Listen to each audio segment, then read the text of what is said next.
YouTube vinyl community, the Buckinghams fans, random people on the internet. My name is Giggens, and we're here today to talk about the Buckinghams' fourth album, released in 1968, In 1 Year and Gone Tomorrow, released on Columbia Records. This was the Buckinghams' last album of the 60s before they had a couple of reunion albums much later on into the 80s and beyond. But in terms of their 60s peak, this was the last album that came out in that time. It wasn't a big charting album for them. I actually couldn't find the stats for where this thing charted on the charts. It did have one song on here called Back in Love Again, which was a moderate radio song. The trick to this one is, though, I am seeing so many conflicting reports on where this charted and peaked and all of that stuff. From what I could figure out, most sources say it hit number 57 in Billboard and number 53 in Cashbox sometime in July of 68. On the Buckingham's website, they say it hit number 46 in June of 68, June 29th. So, who knows? Anyways, this album was interesting for them because basically their three albums before this was their peak. And they had James William, I'm never going to pronounce this name right, Guccio? Guccio? I don't know how to pronounce his name. I've been reading that name for 1,000 years because of the Beach Boys in Chicago and Blood, Sweat, and Tears and everybody else. I still don't know how to say that guy's name, so many apologies. We're calling him James for now. James was their manager and their producer, and basically got them going and got them through discovering them, and then got kind of a drag, kind of nationally known, even though it's already number one. He got them on Columbia Records, and they had, Hey Baby, They're Playing Our Song, and Don't You Care, and a bunch of other songs. So, they had a really big reach throughout the end of 66 and, all of 67. They were one of the most, heard bands of that year. So they were really, really popular, but they ended up having, a lot of tensions between management and the record label and the band themselves. And so they split ways with James in 68 and then focused on doing this album without him to see if they can pull it off. While I think this album is absolutely fantastic, I also think that it's missing that smash hit. I think there's some great songs on here, but I don't think it's a hit to be had. Which is saying something because you can still create an amazing piece of art that doesn't have to be commercially viable. But to be a band and to keep the paycheck coming in and to have people showing interest, you gotta make a couple of hits. Anyways, this album happens to be a promo copy. Look at that. Promotion record. Promotion? Yeah, demonstration record. Not for sale. So, I really, really enjoy this album. I'm a fan of the Buckinghams anyway. I always thought they had a cool sound. They definitely were one of the first brass rock bands that were out there before James would eventually jump off and go to Blood, Sweat, and Tears in Chicago and, big horn arrangement type groups like that. These guys were doing it first. They're based out of Chicago, even though if you watched the Smothers Brothers in 1967 with the Union Jacks behind them, people thought they were British. There's a great interview somewhere where I guess Tommy Smothers was talking to Dennis, and Tommy was like, hey, wait, you don't have an accent. And Dennis was like, well, yeah, I do. It's Chicago. Oh, that was funny. So, yeah, they're from Chicago. But when this album came out, this was basically the end of the group. I mean, a couple of the guys left after this. Marty and Nick left by the end of 68. And they hung around for a little bit. They put out another couple of singles, which did chart, but had no really big effect. And by 1970, they ended up splitting because they were, losing money. They wanted to just run the contract out and get out of it. And things that they thought were happening weren't happening. Payments were going through that they weren't sure why they were paying for certain things. There was a lot of legal stuff in the background that got in the way. And unfortunately, that's the case for a lot of bands. You get this unfortunate end to rock and roll because big business steps in and ruins the whole thing for everybody. Luckily for us, though, a bunch of these guys are still with us and still touring and still doing their thing. The Buckinghams are still a band and still going out playing shows. Dennis still does his solo thing. He's been doing a Bobby Darin thing lately too. So they're all out there. They're still making music and they're still, I think, just as cool as ever. So with that, we will jump into the review. So this album opens up with the lead single, Back in Love Again, which I think is a fantastic song. It's got a really lush string arrangement and a knockout brass section that just really perks your ears. And that is added perfectly to this really cool rock riff underneath it, a really nice rock shuffle below the whole thing. And it definitely has that like Chicago blood, sweat, and tears kind of feel. Like those guys were probably listening to this and being like, we can do something with that. Um, I love the song. It's got a big hook to it. It's a lot of fun to sing along to. It's got a cool fade out that comes a little bit soon, but because of that, makes you want to play it again and again. It should have been a bigger hit than it was, at least in the top 20. I could have seen it in the top 20 somewhere. It doesn't scream number one like Kind of a Drag did, but it's still, I think, one of the best songs they've done. It's a super cool song, and in terms of Buckingham singles, should have been a bigger song. Simplicity. Now this is a very unique song. This song is totally like one part Moody Blues, one part like As Tears Go By, one part Yesterday, one part Darling Be Home Soon by the Lovin' Spoonful. It's got a lot of elements that really give it a heartfelt, nostalgic feel. There's a little bit of like Procol Harum type feel to it as well, but it's just a really fascinating acoustic track, augmented by some strings, but just one vocal. I think that's Dennis on this one singing. I think he sung all the lead vocals in this group, but it's just a really heavy track, man. Like, it's just a really heavy track. It's deep, and this, I feel like, could have been a single. You could see like this being like one of those current American like standards, kind of like how everybody did. I don't know, like Those Were the Days or something. Like, this song, I feel like could have been, I think, could have been part of the culture. A lot heavier than obviously it wasn't, but great song. Really nice songwriting on this one. I love the arrangement. I love the production. Just a very fascinating track. And for it to be the second song, to like have a really big, punchy, strong song to start the album off, and then go into that song next, kind of a bold move. I probably would have thrown it somewhere else in the mix, but I like where it is. I think you kind of get an idea of like, all right, well, we have one amazing song, big poppy song. Here's a really nice, slower song to kind of balance the mood out. Then you get All Wrong to Be Right. This is like the only song on the album I'm not really into. It starts off with this like old-timey, like tune-up section. I can't tell if this is from a movie or if it's the guys just goofing around, but it's got that old-timey, kind of old-time radio sound. And then it just kind of goes into this like Birds-like alt-rock country gig. And I can totally see Mike Nesmith from the Monkees nailing this song vocally. Again, not my favorite track, easily my least favorite on the album, but still, it's not terrible. And then the next song on here, Can I Get a Witness? Did I get these backwards? I got these backwards. Can I Get a Witness was first, and then I Wrong to Be Right. So anyway, I'll jump back in time and go to Can I Get a Witness? Real cool vibe on this one. It's got like a lumbering slacker rock vibe.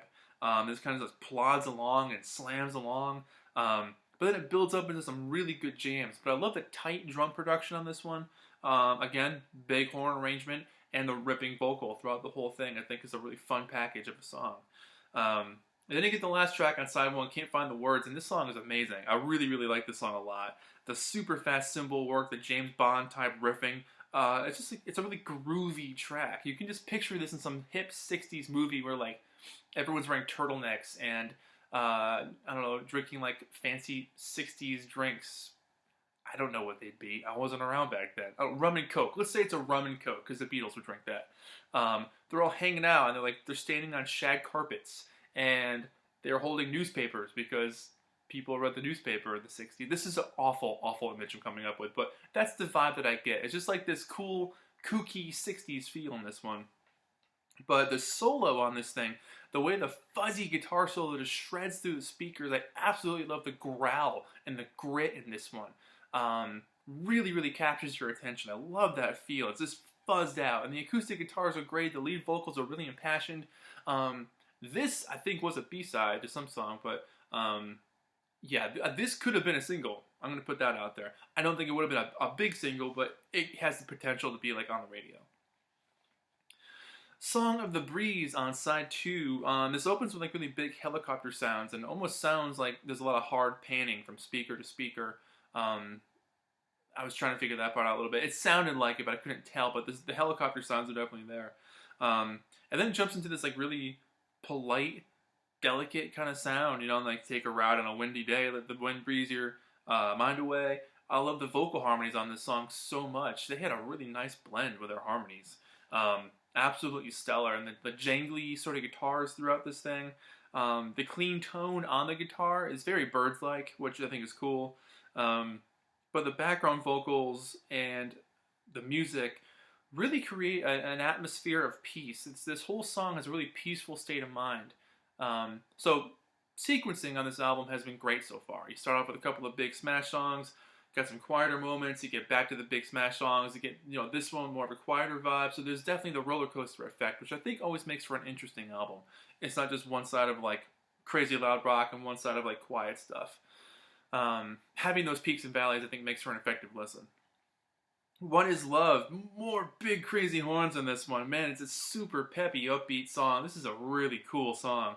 I love the groove that there's like different breaks throughout this track to kind of split things up and keep your attention going. This song in particular, I want to note for the craftsmanship of it, the structure of the song itself. It must have taken a little bit while to work this song out, because there's a lot of like breaks throughout this thing, a lot of changes. A lot of different not different tempos, but like different phrases that they work themselves through. And that sort of structure takes talent, and it's not something you can just come up with spur of the moment. It's like a lot of work went into this song, and I really appreciate how that happened because it sounds amazing. It's a great song. It's one of the best ones on the album. The sax solo was a fantastic touch, and again, the vocal on this one is just ripping through. I love the vocal on this one. It's great. I Know I Think is a very cool blend of sitars and guitars, not like call and response way, but just kind of a blend. They kind of flow and weave into one another. Bouncy bass line. There's a couple of good moments on this album with lots of good bass. The first song in particular, and then this one is a really good bass line. And they're really chill vocal, like kind of like slacker type vocal again. I love that a lot. Kind of a moody vibe though on this one, like slightly more minor chords throughout this thing. And the drums are just in their own world. I think they're fantastic. Till the Sun Doesn't Shine. This is a cool song. This could have been a low charting single too, I think. The chorus is really cool. I think the vocals on this one are a little bit understated, kind of raw, but really invested. I think, for lack of a better word. The melody's really playful though, and I think it's kind of a coy kind of feel to it, not like a sly kind of feel. And once again, the horn sections proved to be awesome.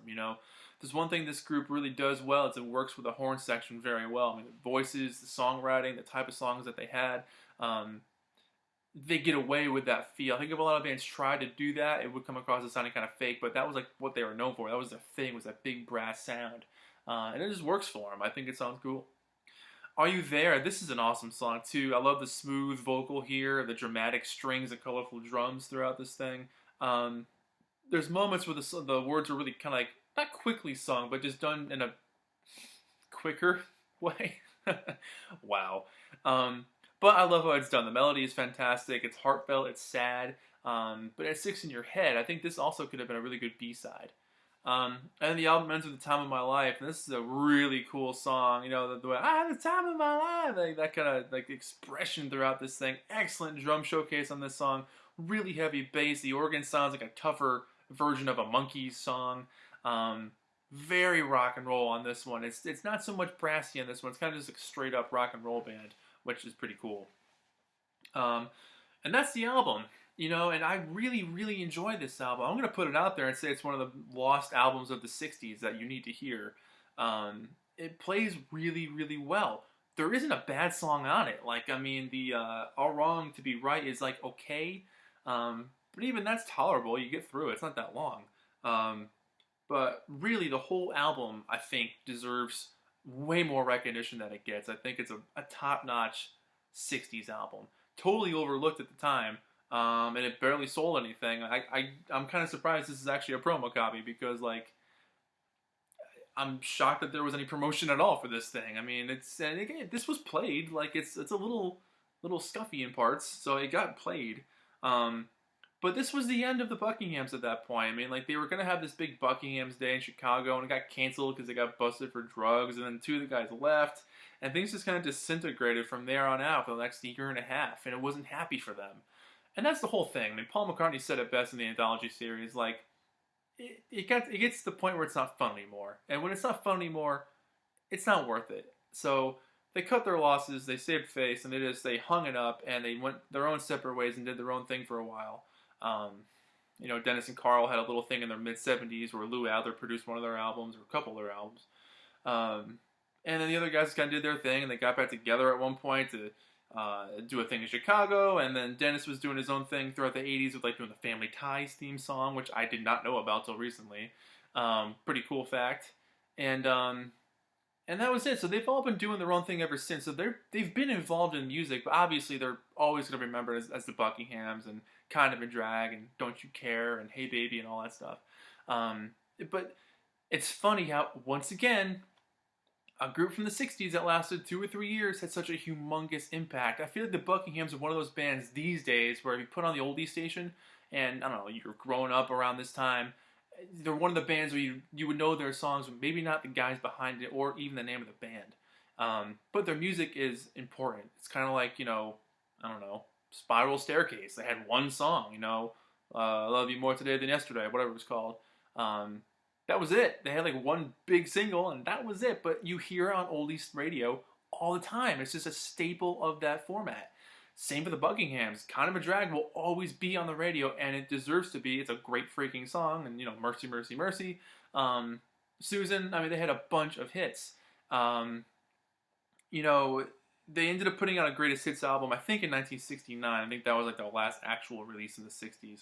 And throughout 1968, they put out another non-album song called Where Did You Come From, which is fantastic. It's on YouTube. Look up Where Did You Come From. That is a great song, but that didn't do much of anything either. Song of the Breeze was on the B-side, and it hit like number 117. I mean, it went nowhere, but I absolutely love that song. It's just great. But that's it. Not too long of a video, but I really wanted to talk about these guys. Here's the back cover. So, you got a nice picture of the guys. Dick grew a mustache. Demonstration record, not for sale. And then you got these like goofy little like yearbook text things like saying, hey, thanks for buying our record or whatever. Like it reminds me of the stuff in the back of the Birds and the Bees and the Monkeys, I think, on the back of that one where they have like little quotes and stuff. Nothing different on the label, just a standard Columbia label of its time. No marked promotion or white label or anything like that, just a standard album, stereo. I doubt this was released in mono because at this point in mid-68, mono was either close to done or really, really phased out. But, yeah, fantastic album. I really would give this thing an 8 out of 10. I think it's a great album and deserves to be heard. It's on Spotify. I think the whole thing might be on YouTube at this point, so check it out. Pick it up if you can find it. It's definitely worth a listen. I'm putting it out there. It's a lost classic of the 60s. It really is. It's up there with like Once Upon a Dream and all that kind of stuff from a bunch of other groups. So that's it. My name is Giggens. This has been the Buckinghams in one ear and out the other. And thank you so much for watching. I'll see you guys in the next video. This album is not Kind of a Drag. There, I wanted to put something in there like that. Hey, baby, they're playing our album. Mercy, Mercy. Have a good one.